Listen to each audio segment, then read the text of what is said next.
రావాల్సిందిగా కోరుతున్నాం.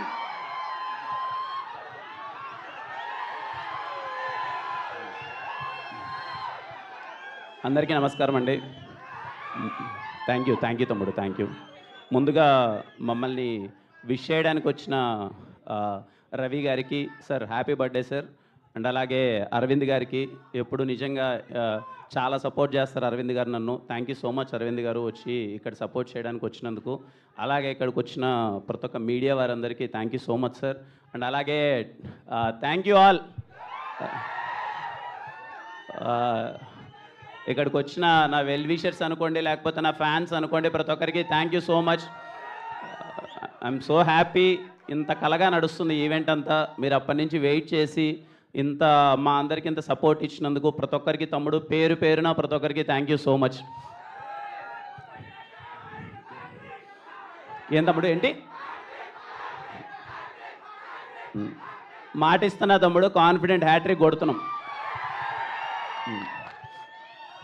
మా టీం అందరికీ ప్రతి ఒక్కరికి పేరు పేరున థ్యాంక్స్. నిజంగా ఏ ఈవెంట్ జరిగినా చెన్నై లవ్ స్టోరీ ఇంత పాజిటివ్గా, ఇంత వైబ్గా, ఎందుకంటే మా ప్రొడ్యూసర్స్ ఎక్కడా వెనకాడట్లేదు సినిమాని తీసుకెళ్లే విధానంలో. Thank you so much sir. SKN గారికి, సాయిరాజ్ గారికి, మా ధీరజ్ అన్నకి. ప్రతి ఒక్క ఈవెంట్ ఇంకా ఏదో చేద్దామని చెప్పి ఈవెంట్కి వస్తుంటే తెలియని ఒక పాజిటివ్ ఫీలింగ్ వస్తుంది sir. Thank you so much for that support. And మా టీంలో వర్క్ చేసిన ప్రతి ఒక్కరికి నేను ప్రీ రిలీజ్ ఈవెంట్లో మాట్లాడతాను. ఇక్కడ ఓన్లీ కంటెంట్ గురించి మాట్లాడదాం అనుకున్నాను. ముందుగా చెప్పే ముందు Ravanna, thank you so much Ravanna for everything. అయిపోయింది తమ్ముడు, అయిపోయింది, చాలా రోజులు అయిపోయింది తమ్ముడు, అయిపోయేది. అంటే నేను ఇంతకుముందు నాకు తెలిసి ఒక 4-5 ఇంటర్వ్యూలు ఇంతకుముందు చెప్పాను. Chennai love story trailer cut చేయడం చాలా కష్టం అని చెప్పి నేను చాలా సందర్భాల్లో చెప్పాను. నేను ఇంకా మా ప్రొడ్యూసర్స్కి నేను సజెస్ట్ చేశాను అనమాట. సార్ ఏం టెన్షన్ తీసుకోవద్దండి, చెన్నై లవ్ స్టోరీకి మేము ట్రైలర్ కట్ చేయలేకపోతున్నాం. ట్రైలర్ కట్ చేయకన్నా మీరు July 24 సినిమా వేయండి. 23rd ప్రీమియర్ వేసినప్పుడు నుంచి ఎందుకు రారు, క్రౌడ్ అందరూ ఈ సినిమాకి ఆల్రెడీ ఉన్నారు, ఈ సినిమాని చూస్తారు, ఖచ్చితంగా థియేటర్కి వస్తారు ట్రైలర్ లేకపోయినా అని చెప్పాను. నాకు సినిమా మీద అంత నమ్మకం తమ్ముడు, నేను మాటగా ఇస్తున్నాను. మీరు వెయిట్ చేయొద్దండి. మా వాళ్ళు ఎప్పుడు బుక్ మై షో ఎప్పుడు ఓపెన్ చేస్తారో తెలీదు. మీరు కాన్ఫిడెంట్గా టికెట్ నొక్కండి. చెన్నై లవ్ స్టోరీ సినిమా థియేటర్లో మీరు ఎప్పుడు ఎక్స్పీరియన్స్ చేయబోయిన ఒక లవ్ స్టోరీ చూస్తున్నారు. మీరు థియేటర్ నుంచి బయటకు వచ్చినప్పుడు అది 2 రోజుల, 3 రోజుల, నెల, లేకపోతే గంట, అర్ధగంట నాకు తెలీదు, చాలాసేపు ట్రాన్స్లో ఉంటారనమాట. ఎలాంటి సినిమా చూసారా మనం అని చెప్పి మీరందరూ చాలా అంటే చాలా ప్రౌడ్గా ఫీల్ అవుతారు.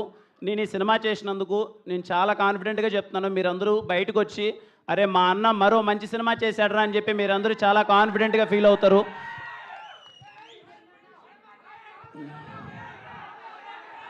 తమ్ముడు థ్యాంక్ యూ తమ్ముడు, థ్యాంక్ యూ.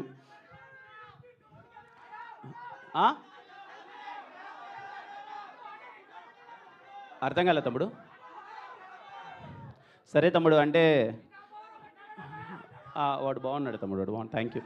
అంటే థ్యాంక్ యూ తమ్ముడు. ఒకటే మాట, నేను తర్వాత ప్రీ రిలీజ్ ఈవెంట్లో మాట్లాడతాను. ఇప్పటికే చాలాసేపు వెయిట్ చేశారు, మిమ్మల్ని వెయిట్ చేయించాలని లేదు. సినిమా ఎప్పుడెప్పుడు July 23rd ప్రీమియర్ ఎక్కడేస్తారు, ఏ నియరెస్ట్ థియేటర్ ఉంటుందో తెలియదు, కానీ దేనికోసం వెయిట్ చేయకన్నా సినిమాకి మీరు వెళ్ళిపోండి. చాలా కాన్ఫిడెంట్గా, చాలా హ్యాపీగా థియేటర్ నుంచి బయటకు వస్తారు. I'm literally waiting for July 23rd. I know Chennai love story అనే సినిమా నేను కథ విన్నప్పుడు మ్యాజిక్ జరుగుతుందని నమ్మాను. షూటింగ్ జరిగే ప్రాసెస్లో మ్యాజిక్ జరుగుతుందని చూశాను. షూటింగ్ అయిపోయిన తర్వాత మ్యాజిక్ జరుగుతుంది. లాస్ట్ షాట్ మా చెన్నై లవ్ స్టోరీలో మేము తీసిన లాస్ట్ షాట్ అదే ఉంటుంది, మ్యాజిక్ స్టార్ట్స్ హియర్ అని చెప్పి. ఇప్పుడు చెప్తున్నాను, July 23rd దగ్గర నుంచి మీరందరూ అరే ఏంట్రా ఇంత బాగుందేంట్రా ఈ సినిమా అని చెప్పి తెలుగు ప్రేక్షకులు ఎక్కడున్నా సరే అరే మా తెలుగులో మరో మంచి ప్రేమ కథ వచ్చిందని చెప్పి మీరు చాలా కాన్ఫిడెంట్గా హ్యాపీగా ఫీల్ అవుతారు. అందరూ July 23rd సినిమాకి వెళ్ళిపోండి. ప్రీమియర్స్ చూసి సినిమా ఎలా ఉందో చెప్పండి. మళ్ళీ ప్రీ రిలీజ్